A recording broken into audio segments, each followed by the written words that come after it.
Hello everyone. This will be our first topic in midterms. Motion in two, meaning x and y, and motion in three dimensions, x, y, and z, meaning our space. Okay. So first topic is in position and velocity vectors. Okay. So to describe the motion of a particle in space x, y, z, we must first be able to describe the particle's position. Okay, let's say we have this axis with an origin point of point O, and the particle, the blue dot there. Okay, let's say this particle moves along the x direction in the position of xi, and it moves along the y direction, yk, and z direction, zk. I mean yj, and z direction, zk, to a point P. Okay. So we're this point P, we want it to be connected to our origin point. Okay. This means that we're going to draw a line that connects the two. This will be our vector R. Okay. So this vector R, the end of this vector R, or the head, has the coordinates x, y, and z.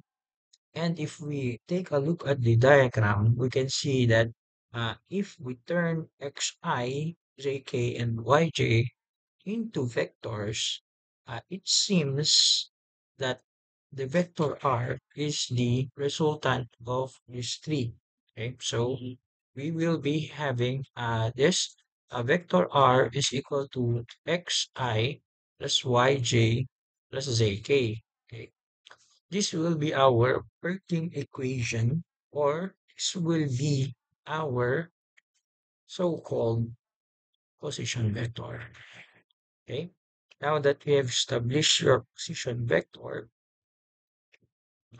let us determine the rate of change of the position of a particle. Okay. So let's say that we have the particle's motion to be this. And let's say that we have a point P1 at time 1 and P2 at time 2.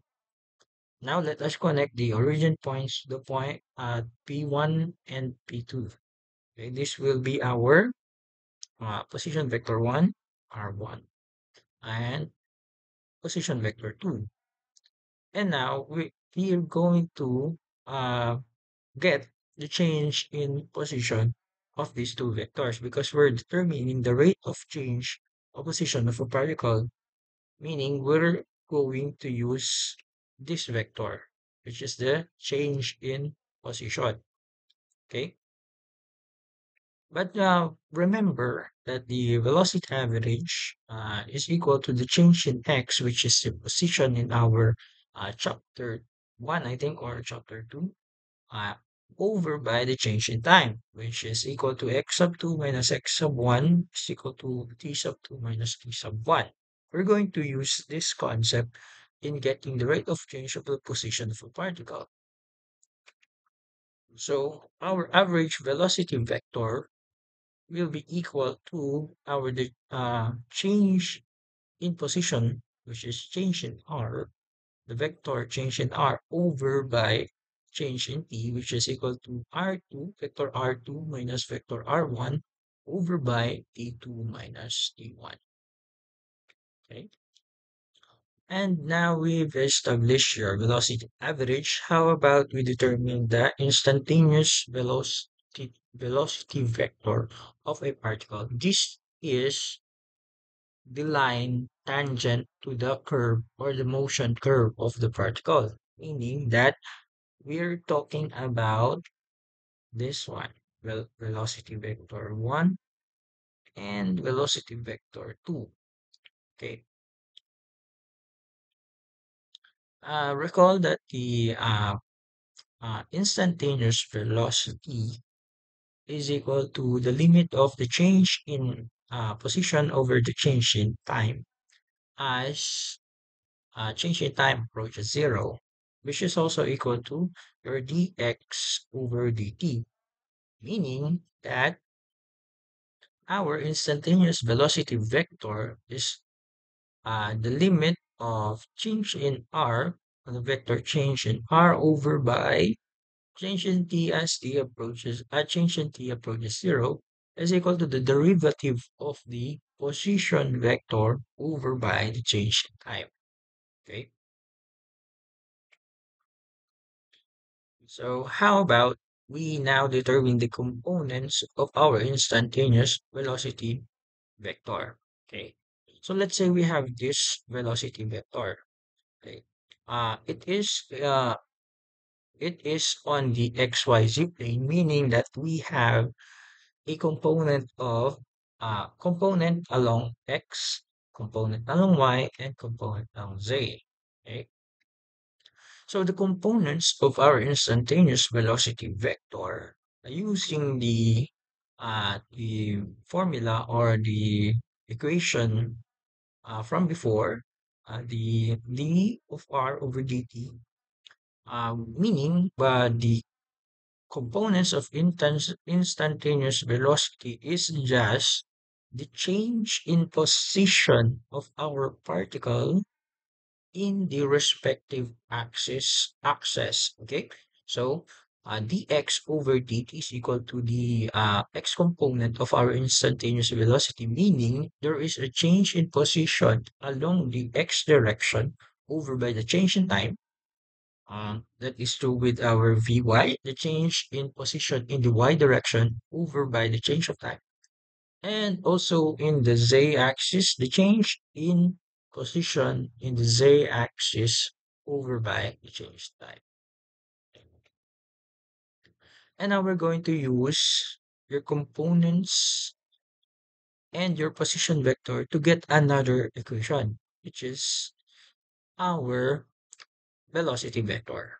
Okay, so we just put the magnitude of our instantaneous velocity vector along with its respective position, or the I, J, and the K. Okay, so this is our velocity vector. And now we're going to get another equation using the components and the velocity vector. Okay, so this will be the magnitude of our velocity vector using Pythagorean theorem. You know why we use the components? Because uh the components are the ones going to be used in our Pythagorean theorem. Okay, so the magnitude of a velocity vector, as said in chapter 2, I mean the magnitude of velocity as said in chapter 2, we have the absolute value of the velocity, or is equal to its scalar quantity, is equal to the square root of the component in the x squared, the component in plus the component in the y squared, plus the component in the z squared. Okay, so I think that's all the concepts needed for our position and velocity vectors. Uh, Now let's move on to our 2D. Okay, so we discussed 3D a while ago. Now let's make it 2D. Okay, so first we remove your x components or and the z axis, and we also remove the particle, the motion curve of the particle, and try to transform our um, graph or diagram into 2D. Okay, so let's say this is the motion of the particle, and this is our vector v with the components vector x and vector y. Okay, as recall that this equation from the previous slide can also be used in up to d, but we can just use your x and the y.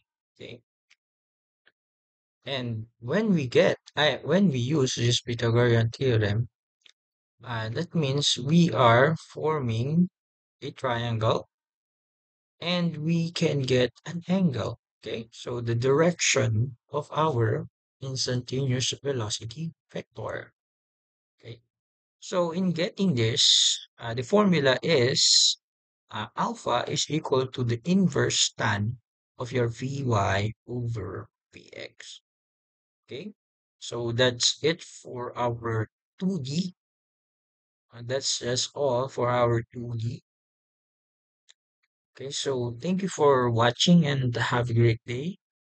So to unlock the example video, make sure to PM your instructor, me, and don't tell anyone about this part of the video, anyone that has not seen the video yet.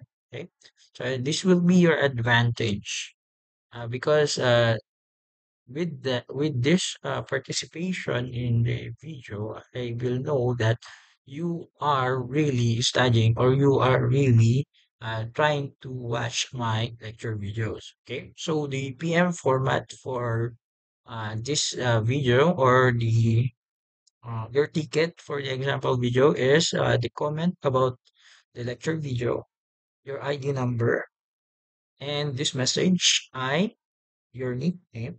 I'm going to avail premium version. Okay, so have a great day, everyone. Thank you so much for listening. And that's all for our first topic.